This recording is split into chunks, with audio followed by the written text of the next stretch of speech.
In the winter of 1944, in the Hürtgen Forest, there's a rule men learn fast if they want to stay alive, and it's an old, ugly one.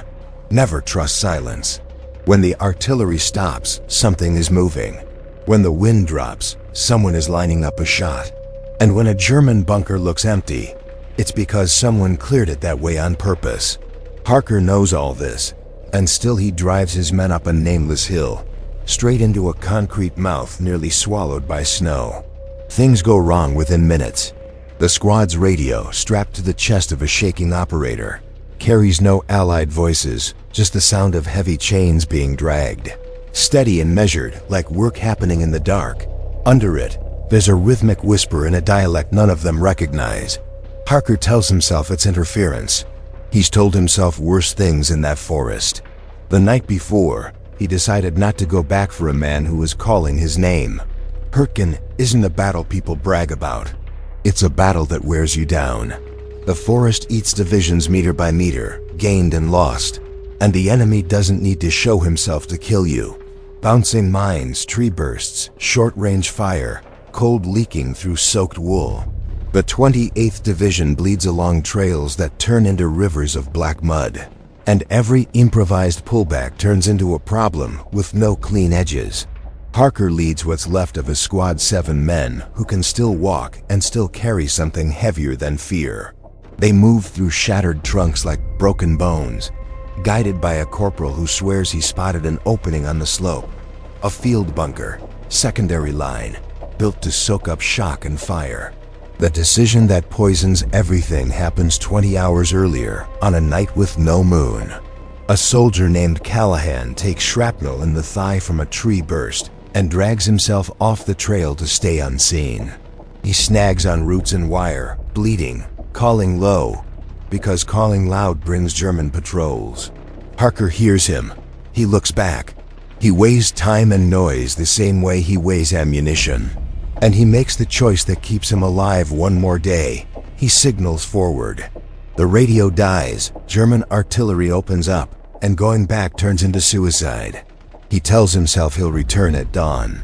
There is no dawn in Hürtgen, only a gray light that shows you exactly what you left behind. Inside, the bunker smells like wet concrete and cold metal. Old German boot prints, no bodies, no food, no signs of a rushed evacuation. That should feel like good news. It doesn't. The steel door groans shut, slow and heavy, and the locking sound isn't human, more like the structure itself breathing and deciding to seal what entered.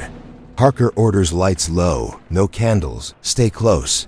The radio hisses again, and again come the chains, dragged at precise intervals. When the operator turns the dial, the whisper follows the movement, like a shadow stuck to the turn. A cadence like prayer, but with hard consonants, repeated, hammered. First, they assume there's a wounded German below. Then they look for a hatch.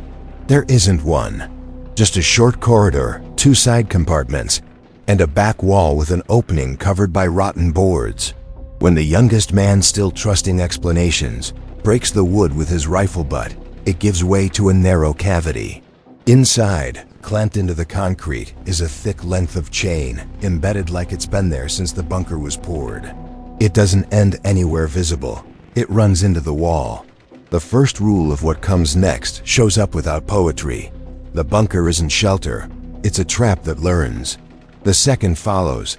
What comes through the radio isn't a transmission. It's a call. The temperature drops, though there's no draft.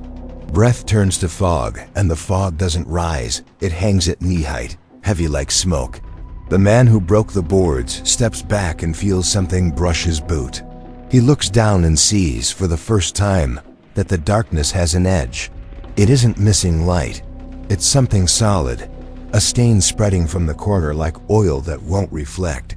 Harker tries to impose order, does what he always does, turn fear into tasks, set watches, check ammunition, ration water.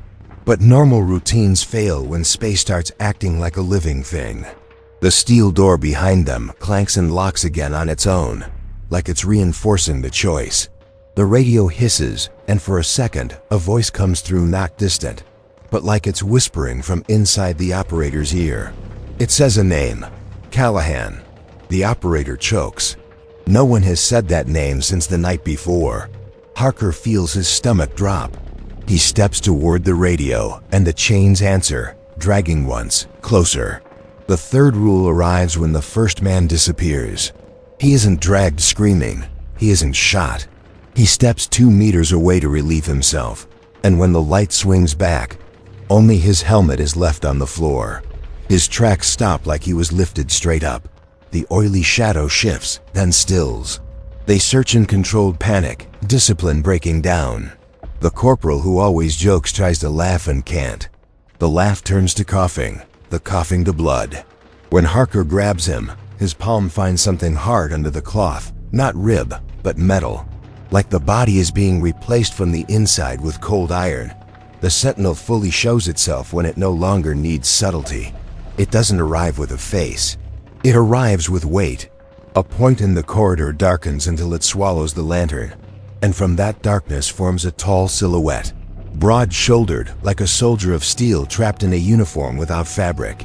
Chains hang where hands should be, and every time they hit the floor, the sound vibrates through concrete and teeth. The head has no eyes, but it turns toward Harker like it can smell guilt, and the bunker remembers. The fourth rule closes the loop. The Sentinel doesn't invent horrors. It reuses the physical traumas of the dead and pins them into living flesh. The air fills with invisible shrapnel. One man drops screaming as his leg bursts without an explosion bone opening like wood hit by artillery. Black mud appearing where no snow exists. Another runs for the door and finds the floor tilted like an inverted trench. He slips, and the shadow takes him to the waist without resistance, like heavy water. Harker realizes too late, this isn't just about dying. It's about repetition. The radio hisses and repeats the name, again and again, Callahan in the rhythm of the chains. The Sentinel isn't hunting at random. It's feeding on the omission that shaped it. Harker orders explosives on the hinges. The man obeys, hands shaking, but when the fuse sparks, the bunker snuffs it out with a cold breath from nowhere. The Sentinel advances without hurry. It learns fast. Desperate, the radio operator spins the dial like escape might be a frequency. The whisper changes cadence, almost a count. Harker hears, inside the unknown language, a pattern. 3 words repeated like an order. He understands the meaning without knowing the tongue. Go back, go back, go back. He does the one thing the forest offers a man to punish him. It gives him a chance to fix what can't be fixed. The Sentinel opens a passage at the back of the bunker. The wall gives like flesh, revealing a short tunnel outside. Beyond it, snow, shattered trees, distant artillery flashes. On the ground, meters from the opening, fresh drag marks like someone was pulled under the snow. The radio, suddenly clear, carries weak human breathing and a voice that shouldn't be alive. Sergeant. Here, Harker faces the same choice again, laid out with cold precision. Go alone and maybe bring the man back. Send another and doom him. Stay and admit what he did while the Sentinel finishes inside. And there's the enemy outside patrols, fire mines.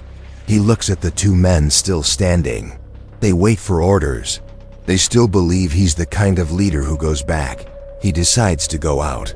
But he decides in the way that damns him most, not from pure courage, but because the Sentinel demands it. He steps through the opening, and the snow bites. He follows the drag marks, lantern off, guided by the faint radio sound he carries like a borrowed heart. He finds a body half buried among roots. It isn't Callahan. It's a young German, face purple with cold, eyes open, chains wrapped around his ankles like he'd been bound there. When Harker touches the chains, they vibrate and answer from deeper in the forest. Behind him, the bunker seals the tunnel with the same groan as before. He hears the heavy dragging now outside the concrete, among the trees. The outcome is the kind war prefers, an official explanation and forced silence. A patrol finds Harker at gray morning, kneeling in the snow, alone, radio pressed to his chest, dried blood on his hands. They ask about the men. He points to the hill. They climb and find the bunker sealed from the outside, intact, no sign of recent fighting. no marks of entry. They try to open it. They can't. Engineers are called. The commander decides it's not worth time or men to crack an enemy shelter on a nameless hill. The squad is listed as missing in action. Harker is reassigned because the division needs sergeants and the war doesn't stop for stories. But the forest doesn't let him go. On nights of heavy artillery, when the ground shakes, Harker's radio, any radio he touches makes a short chain sound, metal on concrete. Sometimes, through thick static, he hears the rhythmic whisper, always the same, always learning a little more of the living language. He never says Callahan's name out loud, never writes it, never admits it. The omission becomes something maintained, like stored ammunition, heavy, ready to fire inside his chest. Weeks later, another sector, another forest, another abandoned bunker shows up on a map. Tired men ask for shelter. And the rule comes back. Never trust silence. What Harker doesn't say, because he knows no one will believe him, is that silence isn't absence, it's waiting.